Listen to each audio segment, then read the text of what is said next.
do ofício das leituras do dia 23 de janeiro de 2025, quinta-feira da segunda semana do Tempo Comum. De uma carta de São Fulgêncio de Ruspas, bispo, século VI. Cristo sempre vivo para interceder por nós. Na conclusão das nossas orações, dizemos: por nosso Senhor Jesus Cristo, vosso Filho, e nunca dizemos pelo Espírito Santo. Esta prática universal da Igreja tem a sua explicação naquele mistério segundo o qual o mediador entre Deus e os homens é Jesus Cristo, homem, sacerdote eterno segundo a ordem de Melquisedeque, que entrou de uma vez para sempre pelo seu próprio sangue no santuário, não no que foi construído pela mão dos homens e que era figura do verdadeiro, mas no próprio céu, onde está sentado à direita de Deus e intercede por nós. Considerando este ofício sacerdotal de Cristo, o apóstolo afirma: por meio dele oferecemos a Deus um sacrifício de louvor, o fruto dos lábios que confessam o seu nome. Por ele oferecemos um sacrifício de louvor e oração, uma vez que fomos reconciliados pela sua morte, quando éramos ainda inimigos. Por meio de Cristo, que se ofereceu em sacrifício por nós, pode o nosso sacrifício ser agradável aos olhos de Deus.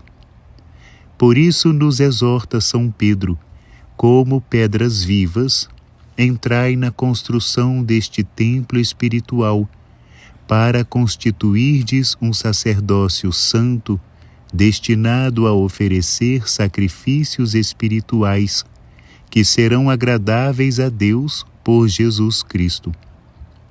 Esta é a razão por que dizemos a Deus Pai, por nosso Senhor Jesus Cristo.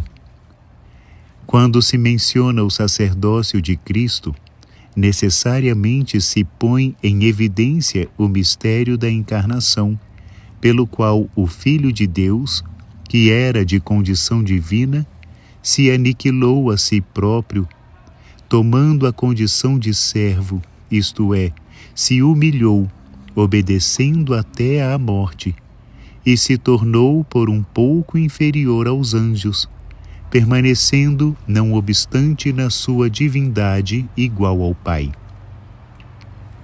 Permanecendo igual ao Pai, o Filho tornou-se por um pouco inferior aos anjos, na medida em que se fez semelhante aos homens. Humilhou-se quando se aniquilou a si próprio, tomando a condição de servo. A humilhação de Cristo é o seu aniquilamento, e o seu aniquilamento não é senão o ato de assumir a condição de servo. Portanto, Cristo, permanecendo na sua condição divina, é o unigênito de Deus, a quem oferecemos como ao Pai os sacrifícios, e tomando a condição de servo, tornou-se sacerdote, para que, por meio dele, possamos oferecer um sacrifício vivo, santo, agradável a Deus. Não poderíamos oferecer o sacrifício a Deus se Cristo não se tivesse oferecido em sacrifício por nós. É nele que a natureza do gênero humano se torna um verdadeiro e salutar sacrifício.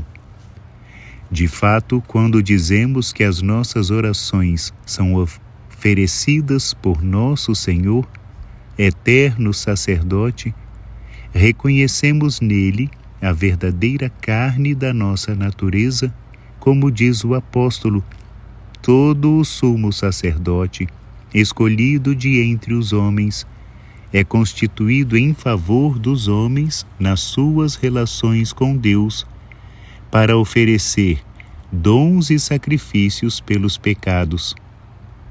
Por isso, quando dizemos vosso Filho e acrescentamos que convosco vive e reina na unidade do Espírito Santo, comemoramos a unidade de natureza que tem o Pai, o Filho e o Espírito Santo e proclamamos que o mesmo Senhor Jesus Cristo, que exerce em nosso favor a função sacerdotal, é também por natureza igual ao Pai e ao Espírito Santo.